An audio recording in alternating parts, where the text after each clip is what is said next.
in this lecture, let me explain as a part of minimizing switched capacitance. We will see one of the parameters which reduces the power dissipation is clock gating.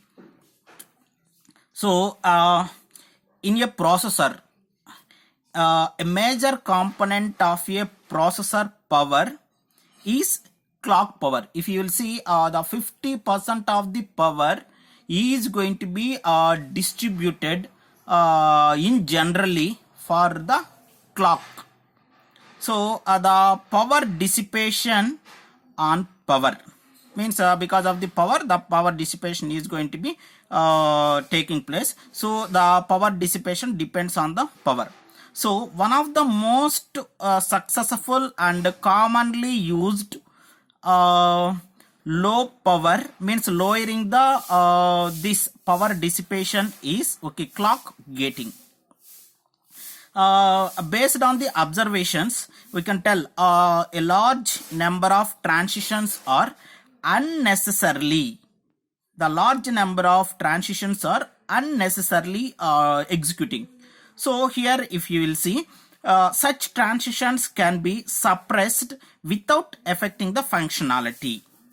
Based on functionality of the element, it is highly dependent on the application.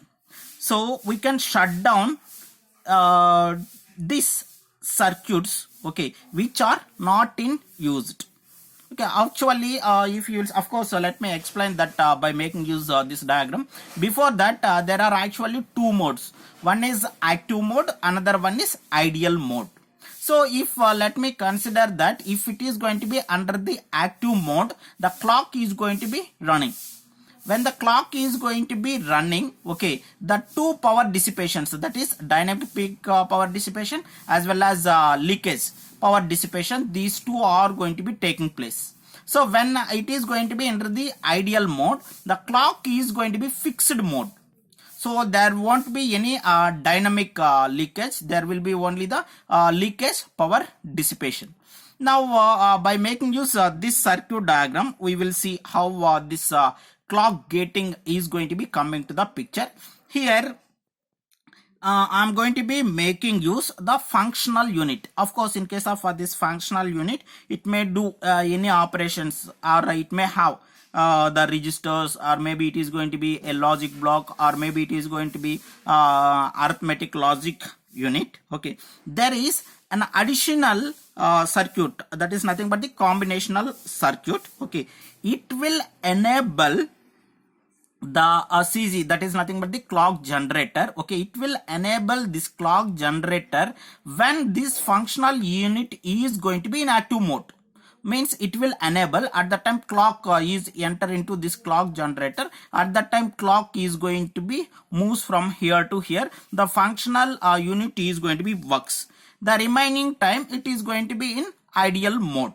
So when it is going to be ideal mode, automatically the leakage is going to be less, that power dissipation is going to be less. When it is going to be active mode, the power dissipation is going to be the combination of both dynamic as well as leakage. So but overall we can decrease the power dissipation by making use this circuit. But here the problem is this circuit, it has to wait until we will get the enable signal from here to here.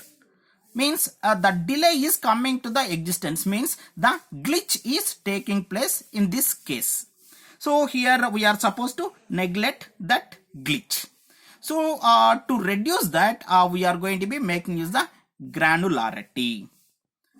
So if you will see, in case of this granularity, what we will do is the here actually granularity of circuit block at which clock gate is applied greatly, it affects the power saving that is going to be achieved.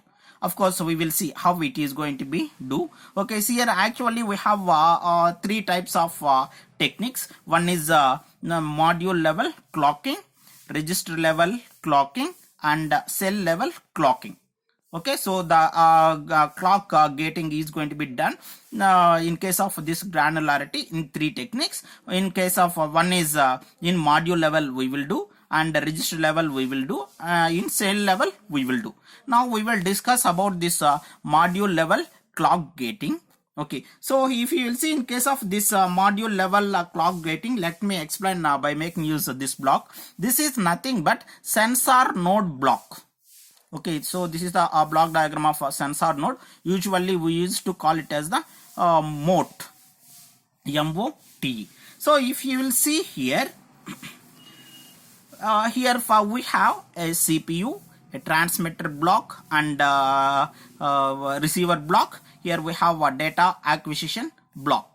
So it will consist of all these sub blocks. Now first let me consider that the data acquisition, what it will do is, okay, it will concentrate on temperature or pressure, getting the information of like temperature, pressure, humidity and all, and it will pass that information to the CPU. So at that time only CPU and this block, these two are going to be in on mode, all the remaining are going to be in off mode, means transistor, a transmitter and receiver are going to be in off mode.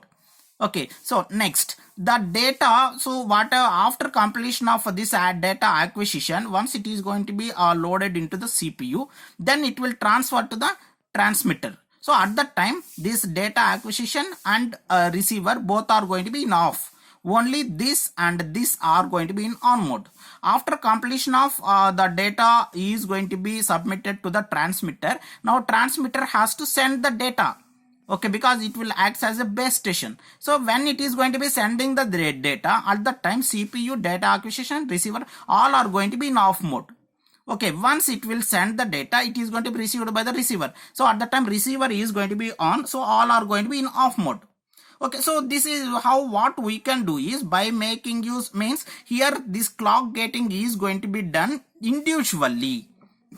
Different building blocks are selectively goes on. So automatically what will happen? The power dissipation is going to be reduces.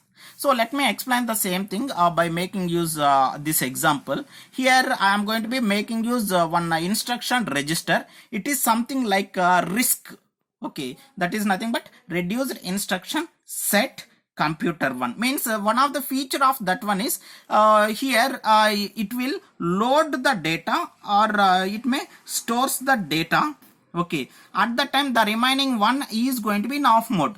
Let me consider that in the from the instruction register, the decoding, it will fetch the instruction and it will decode. At that time, if it is going to be, means that will do load and or store operation. At that time it has to load. So at that time no need to operate all this one, because if it is going to be enables, it is going to be in active mode. When it is going to be enabled, clock is subjected to this data in, that is nothing but the register bank. So at that time, so this and this everything, if it is going to be in on mode, automatically the power dissipation is going to be high. But here it is just store, or it is loading the data from memory. So when it is going to be loading, at the time no need to on this as well as this. So these things will become in off mode. Automatically the power dissipation is less.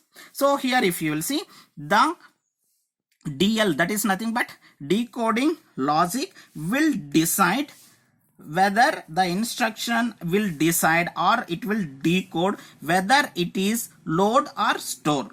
If it is so, it will close or disable all remaining circuit. So unnecessary loading to the this, what is this, unnecessary loading to this register bank will not takes place. As a consequence, the power dissipation is going to be reduces.